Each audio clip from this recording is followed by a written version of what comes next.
Welcome class 8th in today's class. Students, in our last class we have started our civics activity chapter 7, that was understanding and tackling marginalization, and in this chapter we have discussed all new key terms. हम लोगों ने सारे नए की terms इस chapter के जो भी हमारे बुक में बताए गए हैं उनके डिस्कस किया। And we have also discussed about adivasis. हमने देखा कि कौन कौन से ऐसे ग्रुप्स हैं, सोशल ग्रुप्स हैं जिनके साथ डिस्क्रिमिनेशन हो रहा है या मार्जिनलाइजेशन का प्रोसेस किया जा रहा है। तो उसमें हमने पढ़ा कि आदिवासीज़ ऐसे लोग थे जिनके साथ इक्वालिटी का ट्रीट नहीं किया जा रहा था, इक्वालिटी नहीं हो रही थी उनके साथ, और उनको इक्वल अपॉर्चुनिटीज़ नहीं दिए जा रहे थे। और भी बहुत सारी डिस्क्रिमिनेशंस थे जो शुरू से होते आ रहे हैं हमारे कंट्री के अंदर, है ना। इसी तरह से और भी बहुत सारे दूसरे सोशल ग्रुप्स हैं जिनके बारे में आज हम डिस्कस करेंगे, जो मार्जिनलाइज्ड ग्रुप्स कहलाते हैं। तो let's start today's topic. Other marginalised groups. Scheduled caste. हमारे प्रीवियस क्लास में हमने शेड्यूल्ड ट्राइब्स के बारे में पढ़ा। अब हम डिस्कस करेंगे शेड्यूल्ड कास्ट के बारे में। अगर हम हमारे इंडिया के सोशल क्लासिफिकेशन की बात करते हैं तो हमारी सोसाइटी बटी हुई है बहुत सारे सोशल ग्रुप्स में, जो कि रिलीजन वाइज या कास्ट वाइज डिविज़न्स बनाए गए हैं। जैसे हमारी सोसाइटी में बहुत सारे सोशल इनइक्वालिटी जो देखने को मिलते हैं वो बने हुए हैं कास्ट बेस्ड सिस्टम के ऊपर। हमारी सोसाइटी के अंदर जो कास्ट है उस पे भी दो तरह से हम लोगों ने कास्ट को भी डिवाइड किया हुआ है, लोअर कास्ट अपर कास्ट की तरह, जहाँ पर अपर कास्ट को कुछ ज़्यादा ही प्रिविलेजेस, बहुत सारे अच्छे अच्छे राइट्स दिए गए हैं, और लोअर कास्ट को माना जाता है कि उनको किसी भी चीज़ का राइट नहीं है ना। तो ये प्रमोट करता है डिस्क्रिमिनेशन और इनजस्टिस को, जहाँ पर हम इक्वालिटी ना दिखाकर इनइक्वालिटी शो करते हैं on the basis of caste. वो किस चीज़ को बढ़ावा देती है? वो डिस्क्रिमिनेशन और इनजस्टिस को बढ़ावा देती है। हमारी सोसाइटी के अंदर क्या होता आ रहा है कि हमारी सोसाइटी में जो अपर कास्ट है वो हमेशा से ही लोअर कास्ट का को क्या कर रही है? डोमिनेट करती है। हरासमेंट होता है हमेशा लोअर कास्ट का, और ये चीज़ें होती आ रही हैं। होता क्या है कि जो हमारी लोअर कास्ट है, जिनको हम लोगों ने शुरू से ही एंशियंट टाइम से ही कहा है कि उनको राइट टू एजुकेशन नहीं है, उन्हें किसी भी तरह से शिक्षा प्राप्त करने का राइट नहीं है ना। तो इन चीज़ों के अभाव में, इन सारी चीज़ों की लैकनेस जब इनको हो जाती है तो इनमें एबिलिटी नहीं क्रिएट हो पाती, और ये बहुत ही लो स्किल्ड होते हैं, बहुत अच्छा ग्रोथ नहीं कर पाते हैं ना। तो ऐसी सोसाइटी, ऐसा ग्रुप क्या करेगा? जब इनके लाइवलीहुड की बात आएगी तो ये कुछ ऐसे काम करेंगे, छोटे काम करेंगे, जहाँ पर बहुत स्किल की ज़रूरत नहीं पड़ती है, जहाँ पर बहुत ज़्यादा एजुकेशन की ज़रूरत नहीं पड़ती है ना, क्योंकि ये तो उनको राइट दिया ही नहीं गया लेने का। तो ऐसे ही वर्क वो करेंगे। तो हमारी जो आप लोअर कास्ट है वो एंशियंट टाइम से कैसे काम करते आ रही है? जैसे रिमूविंग डेड, है ना, मरे हुए लोगों के डेड बॉडीज़ को फेंकना, जो डेड एनिमल्स हैं उनको साफ़ करना, उनके डेड बॉडी को फेंकना। Cleaning human and animal waste, जो भी ह्यूमन वेस्ट और एनिमल वेस्ट है उनकी साफ़ सफाई करना, है ना। तो इस तरह के जो छोटे काम जिनको हम कहते हैं, गंदे काम जिनको हम कहते हैं, वो इनको मजबूरी में करना पड़ता है, क्योंकि ये नॉन स्किल्ड होते हैं, अनएजुकेटेड होते हैं, और किसी भी तरह की एबिलिटी इनमें क्रिएट नहीं हो पाती, क्योंकि हमने एंशियंट टाइम से ही उनको ग्रोथ करने का, किसी भी तरह से अपॉर्चुनिटी का कोई राइट नहीं दिया हुआ है ना। तो क्योंकि अब ये गंदे तरह से काम करते हैं, गंदा काम करते हैं, इसलिए इन लोगों को अनक्लीन कंसीडर किया जाता है और इनको अनटचेबल भी माना जाता है। तो इनको छूना भी लोगों में मना होता है, लोग पसंद नहीं करते उनको देखना, उनके साथ बैठना, उनको छूना, है ना। तो इस तरह से ये जो ग्रुप है, जो लोअर कास्ट जिनको हम कहते हैं, उन्हें अनटचेबल्स के नाम से भी जाना जाता है, अछूत लोगों की तरह माना जाता है, और इनको किसी भी तरह का राइट नहीं दिया जाता, किसी भी तरह के कोई भी बेनिफिट्स इनको नहीं दिए जाते थे, जिसके वजह से ये सोशल ग्रुप हमेशा से ही बैकवर्ड रहा है और टाइम के साथ साथ पिछड़ता ही चला गया। और इन्हीं सारी चीज़ों को ध्यान में रखते हुए हमारा इंडियन कॉन्स्टिट्यूशन ने इस ग्रुप को, इस सोशल ग्रुप को शेड्यूल कास्ट कहा।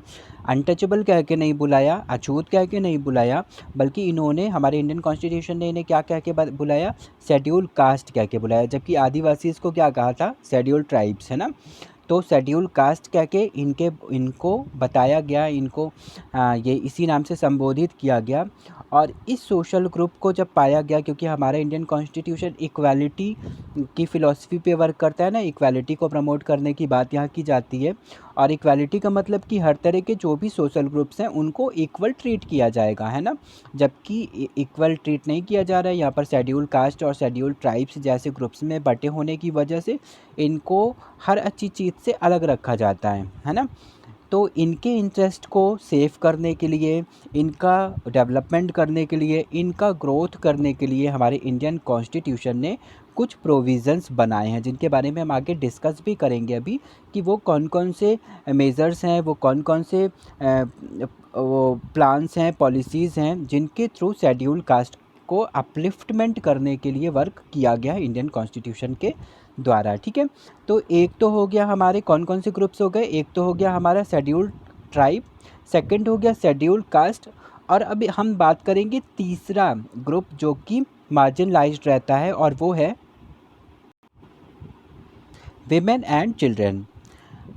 अगर बेटा याद होगा तुम्हें, तो क्लास 7th में हम लोगों ने जेंडर बाइस के बारे में सिविक्स में पढ़ा था, जहां हम लोगों ने देखा कि किस तरह से जेंडर डिस्क्रिमिनेशन हो रहा है ना, मेन और वेमेन के बीच में, बॉयज़ गर्ल्स के बीच में किस तरह से डिस्क्रिमिनेशन क्रिएट होता है हमारे सोसाइटी में। तो उसके पीछे भी बहुत सारे रीज़न्स हैं।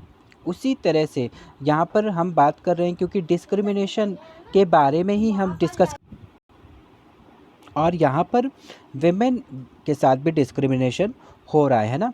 भले ही हमारा कंट्री, जिस लैंड पर हम रहते हैं, यहाँ पर बहुत सारे गॉडेस की पूजा की जाती है, बहुत सारी देवियों की पूजा की जाती है, हमारे यहाँ मदर को रिस्पेक्ट दिया जाता है, बहुत सारी बातें इस तरह से की जाती हैं। लेकिन अगर हम प्रैक्टिकल लाइफ में देखते हैं, तो अभी भी जो विमेन है वो बहुत सारे एट्रोसिटीज़ के बीच में ही फंसी हुई मालूम पड़ती हैं। एट्रोसिटीज़ का मतलब है कि बहुत सारी एक माइंडसेट के बीच में, कि लोगों को की मान्यता है कि विमेन को ऐसा ही बिहेव करना चाहिए, और विमेन का एक लिमिटेड पूरा जो बता दिया जाता है कि लड़कियों को, विमेन को इस तरह से ही होना चाहिए, है ना। तो ये अभी भी ये सारी चीज़ें हमारे इंडिया में चल रही हैं। बहुत सारे स्कॉलर्स और बहुत सारे जो सोशल रिफॉर्मर्स हमारे इंडिया में आए, उन लोगों ने बहुत सारा वर्क किया। वैदिक एज के टाइम तक तो हमारे कंट्री में विमेन की बहुत ज़्यादा रिस्पेक्ट थी, लेकिन आफ्टर वैदिक पीरियड हम देखते हैं कि यहाँ पर विमेन की जो कंडीशन है वो धीरे धीरे ख़राब होती चली जाती है। हमारे जो बहुत सारे सोशल रिफॉर्मर्स रहे हैं, लाइक राजा राम मोहन रॉय, ईश्वर चंद्र विद्यासागर, इन लोगों ने हमेशा से विमेन के इमेंसिपेशन के लिए, यानी विमेन की आज़ादी के लिए बहुत सारा वर्क किया, बहुत सारे मूवमेंट्स भी शुरू किए, बहुत सारे रूल्स और लॉज लाने की बात भी की। कुछ जगह पर ये सक्सेसफुल भी हुए, है ना। और इनके सक्सेसफुल का एक होने का एक एग्जांपल ये भी है कि इंडिपेंडेंस के बाद हमारे कंट्री के अंदर नेशनल कमीशन फॉर वुमेन भी बन गया, जो कि वुमेन के राइट्स के लिए, वुमेन को सेव करने के लिए, वुमेन के इंटरेस्ट से रिलेटेड एक्टिविटीज़ करने के लिए बनाया गया, नेशनल कमीशन फॉर वुमेन, है ना। तो ये एक तरह से अपलिफ्टमेंट का स्टेप है, जो कि वुमेन की कंडीशन को और अच्छा सुधारने के लिए किया जाना था, है ना। तो ये हम देख रहे हैं कि यहाँ पर हर तरह के जो भी सोशल ग्रुप्स हैं, हर तरह के जो लोग हैं जो मार्जिनलाइज्ड हैं, जिनके साथ डिस्क्रिमिनेशन हो रहा है, जिनके साथ इनइक्वालिटी को ट्रीट की जा रही है, उन सब के लिए, उन सब के अपलिफ्टमेंट के लिए हमारा इंडियन कॉन्स्टिट्यूशन वर्क कर रहा है।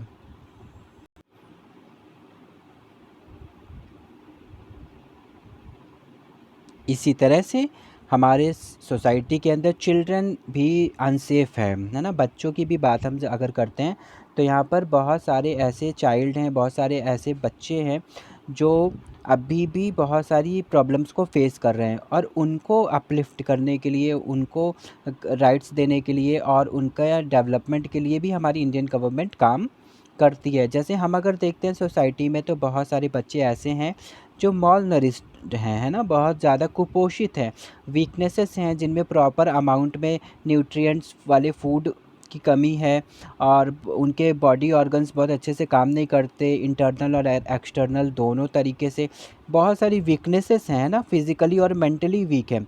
तो ऐसे बच्चे हमारे कंट्री का फ्यूचर कैसे बन पाएंगे, हमारे कंट्री का में ह्यूमन रिसोर्स की तरह कैसे वर्क कर पाएंगे, या फिर हमारे कंट्री के ग्रोथ में किसी भी तरह का, या अपने फैमिली के लिए ही ऐसे लोग बर्डन बने रह जाएंगे, है ना। तो इनको ग्रोथ देने के लिए, बच्चों को अच्छा बनाने के लिए, इनको डेवलपमेंट के लिए हमारी इंडियन गवर्नमेंट क्या करती है, फ्री एजुकेशन सिस्टम इन्होंने बनाया हुआ है।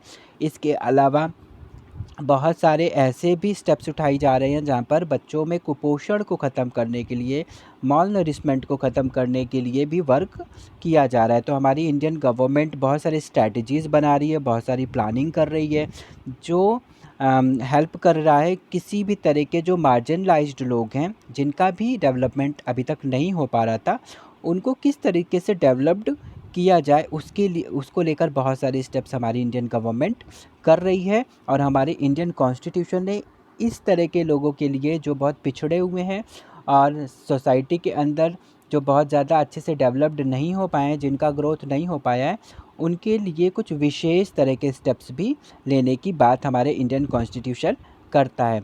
अब हम बात करेंगे कुछ ऐसी प्रोविज़न्स के जो हमारे इंडियन कॉन्स्टिट्यूशन में बताए गए हैं for the upliftment of marginalised groups. Provisions in the constitution. हमारा इंडियन कॉन्स्टिट्यूशन जो कि इक्वालिटी और जस्टिस के प्रिंसिपल पर वर्क करता है, और ये कहता है कि लोगों के साथ इक्वालिटी और जस्टिस का बिहेव होना चाहिए, किसी भी तरह से इनजस्टिस या इनइक्वालिटी नहीं हो on the basis of caste, creed, gender और कलर। किसी भी बेसिस पे कोई भी डिस्क्रिमिनेशन नहीं होना चाहिए, बल्कि सबके साथ इक्वल ट्रीट किया जाना चाहिए, है ना। तो इन चीज़ों को प्रमोट करने के लिए, इक्वालिटी और जस्टिस को प्रमोट करने के लिए हमारे इंडियन कॉन्स्टिट्यूशन ने हमको फंडामेंटल राइट्स दिए हुए हैं, है ना। जिन राइट्स का अगर हम यूज़ करते हैं तो किसी भी तरह का इनजस्टिस हमारे साथ नहीं होगा, किसी भी तरह की इनइक्वालिटी भी हमें फेस करनी नहीं पड़ेगी, है ना। इनके अलावा और क्या चीज़ें हैं जो हमारे इंडियन कॉन्स्टिट्यूशन फॉलो करता है, जैसे they use the provisions given in the fundamental right as an instrument to cause the government to recognize any injustice being committed against them। हमारे जो मार्जिनलाइज्ड ग्रुप्स हैं, ये फंडामेंटल राइट्स को किस रूप में यूज़ करते हैं, जैसे वो यूज़ करते हैं ताकि इस तरह से वो इन फंडामेंटल राइट्स को यूज़ करते हैं, एक इंस्ट्रूमेंट की तरह यूज़ करते हैं जो इनको बचाता है किसी भी तरह के इनजस्टिस से, और किसी भी तरह के जो इनइक्वालिटी है उनसे बचाता है ये fundamental rights. Second, they also compel the government to formulate and enforce necessary legislation for preventing discrimination against them। इनके अलावा इनको हमारे इंडियन कॉन्स्टिट्यूशन ये राइट भी देता है कि वो रूलिंग सिस्टम में भी आ सकते हैं, वो लेजिस्लेचर के भी पार्ट बन सकते हैं, ताकि किसी भी तरह के जो डिस्क्रिमिनेशन होंगे उनसे प्रिवेंट कर सकें वो खुद को भी और अपनी सोसाइटी को भी, अपने ग्रुप के मेंबर्स को भी। इन फंडामेंटल राइट्स के अलावा हमारी Indian government time to time new rules भी बनाती रहती है, क्योंकि बहुत सारे चेंजेस टाइम के साथ भी देखे जाते हैं। कुछ नई चीज़ें होती हैं जो फंडामेंटल राइट्स में नहीं इंक्लूड है, लेकिन फिर भी उनको लॉ बनाना पड़ता है, ऐसे लॉ कि वो फंडामेंटल राइट्स को इम्प्लीमेंट करने में और अच्छे से हेल्प करे, और साथ ही साथ वो दूसरे तरह से जो भी कहीं पर एक्सप्लॉयटेशन हो रहा है उनको रोकने में भी हेल्प करें, है ना। तो टाइम के साथ साथ बहुत सारे आर्टिकल्स हमारे इंडियन कॉन्स्टिट्यूशन में इंक्लूड किए गए हैं, ताकि जो मार्जिनलाइज्ड लोग हैं उनको सेव किया जा सके, उनको इकोनॉमिक और सोशल जस्टिस भी प्रोवाइड किया जा सके। तो कौन कौन से ऐसे चेंजेस हैं, ऐसे लॉज़ हैं जो हमारा इंडियन कॉन्स्टिट्यूशन बनाता आ रहा है, हमारे इंडियन लॉ के अंदर ऐसी सारी चीज़ें चेंजेस आ रहे हैं। जैसे फर्स्ट बताता है article 17 of the Indian constitution prohibits the practices of untouchability.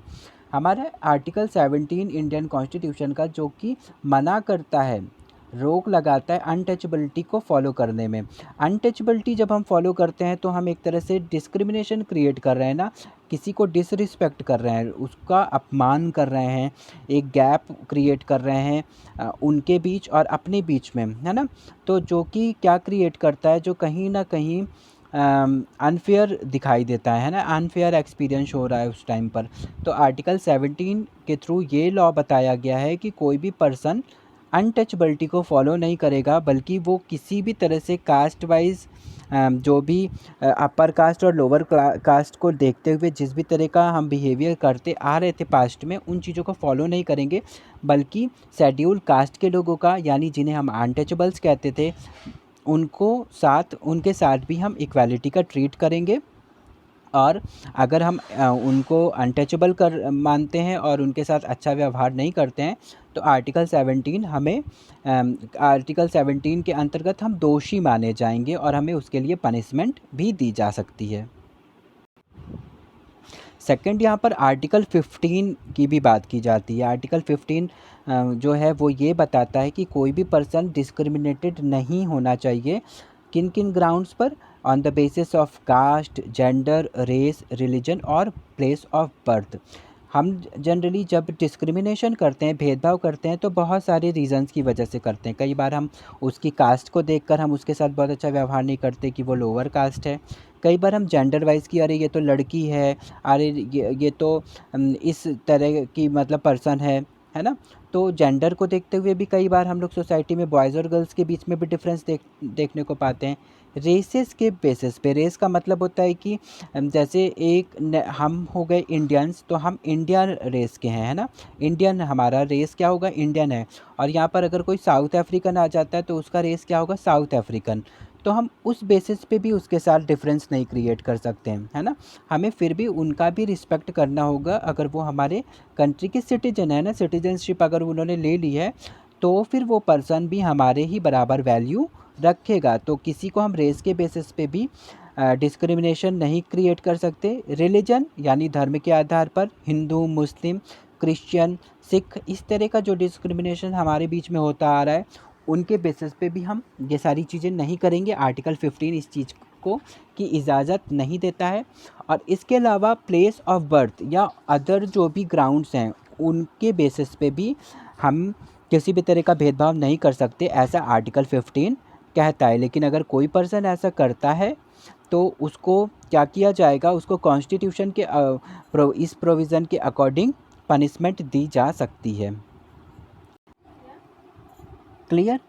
और इसके अलावा जो हमारा एक फंडामेंटल राइट है, जहाँ पर हम लोगों को राइट दिया गया है कि हम हमारे कल्चरल और एजुकेशनल राइट्स को यूज़ कर सकते हैं, जो कि एक तरह से पर्सनली दिया गया है मार्जिनलाइज्ड ग्रुप्स के लिए ही, है ना। कि क्योंकि उन ताकि वो अपने कल्चर को फॉलो कर सकें और एजुकेशनल राइट्स को भी पा सकें, ताकि वो भी ग्रोथ कर सके। तो ये फंडामेंटल राइट जो कि हेल्प कर रहा है लोगों को ग्रोथ करने में, है ना। तो बहुत सारे कल्चर्स ऐसे भी हैं, बहुत सारे रिलीजियस ग्रुप्स हैं, जैसे पारसीज़ हैं, जिनको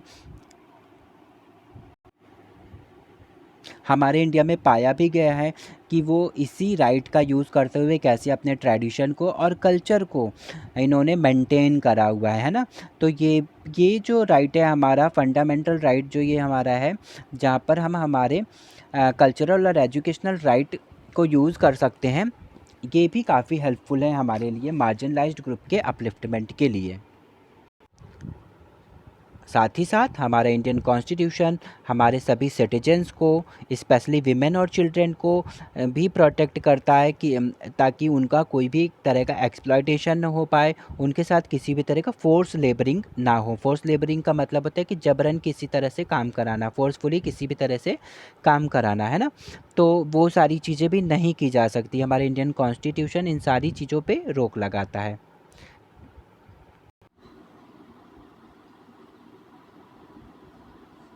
इनके अलावा और कौन कौन सी चीज़ें की गई हैं? हमारे इंडियन कॉन्स्टिट्यूशन ने हर बच्चे के लिए free early childhood care programmes भी शुरू किए हैं, जहाँ पर बच्चों के जन्म से पहले ही उनका केयर करा जाता है बहुत सारी स्कीम्स के थ्रू। इनके बाद जब बच्चों का बर्थ हो जाता है, उनका जन्म हो जाता है, तो उसके बाद भी उनको कुपोषण से बचाने के लिए, टाइम टू टाइम वैक्सीनेशन करने के लिए और भी बहुत सारे प्रोग्राम्स के थ्रू उनके डेवलपमेंट के लिए, उनके फिज़िकल और मेंटल ग्रोथ के लिए वर्क किया जाता है। साथ ही साथ प्राइमरी एजुकेशन भी फ्री दी जा रही है हमारे इंडियन गवर्नमेंट के द्वारा। इनके अलावा बहुत सारे ऐसे भी चीज़ें हैं जहाँ पर रिसोर्सेज का इक्वल डिस्ट्रीब्यूशन के थ्रू, है ना, वो भी हमारा गवर्नमेंट हमारे रिसोर्सेज के इक्वल डिस्ट्रीब्यूशन के थ्रू भी इनइक्वालिटी को ख़त्म करने के लिए भी बहुत सारे स्टेप्स ले रही है ना। तो हम पाते हैं कि ये जो मार्जिनलाइज्ड ग्रुप्स हैं, अगर हम टाइम के साथ साथ देखते आ रहे हैं तो जैसा जो स्टेटस इनका पहले था कि जो बहुत ज़्यादा मतलब बहुत ज़्यादा बैकवर्ड थे, बहुत ज़्यादा पिछड़े हुए दिखाई देते थे, बिल्कुल ग्रोथ नहीं हुआ था, ना तो इनका इकोनॉमिक ग्रोथ हुआ था, ना ही इनका एजुकेशनल ग्रोथ हुआ था। लेकिन इन प्रोविजंस के हेल्प की वजह से, कॉन्स्टिट्यूशनल आर्टिकल्स जो हमारे बने हुए हैं उनके हेल्प की वजह से, डिफरेंट टाइप के जो प्लान्स और पॉलिसीज़ टाइम टू टाइम हमारी इंडियन गवर्नमेंट्स फ्रेम कर रही है, इम्प्लीमेंट कर रही है, उन सब के वजह से ये जो स्टेटस रहा है सोशल और इकोनॉमिक ग्रोथ का, वो धीरे धीरे बढ़ता हुआ दिखाई दे रहा है ना। तो यानी वो जो एक बहुत बड़ा गैप था मार्जिनलाइज्ड ग्रुप और कॉमन जो लोग थे हमारे, उनके बीच में जो गैप दिखाई देता था वो धीरे धीरे अब घटता हुआ दिखाई दे रहा है। ठीक है, तो समझ में आ गया होगा। और अब जो हमारा नेक्स्ट टॉपिक है वो है measurement taken for their upliftment. कुछ और अपलिफ्टमेंट के मेज़रमेंट्स हम पढ़ेंगे हमारे नेक्स्ट क्लास में, और in our next class we will complete this chapter. हम हमारे नेक्स्ट क्लास में ये चैप्टर कंप्लीट कर लेंगे। In homework you have to find out all book exercises and do it in your book. सारे भी जितने भी यहाँ पर टाइप के बुक एक्सरसाइजेस है, fill in the blanks, multiple choice question, सब बुक में फिल करेंगे, फाइंड आउट करेंगे, देन उसे सेंड करेंगे गूगल क्लासरूम में। ठीक है, तो I hope you all have understood all topics of today. We will meet in our next class now. Till then take care and have a nice day.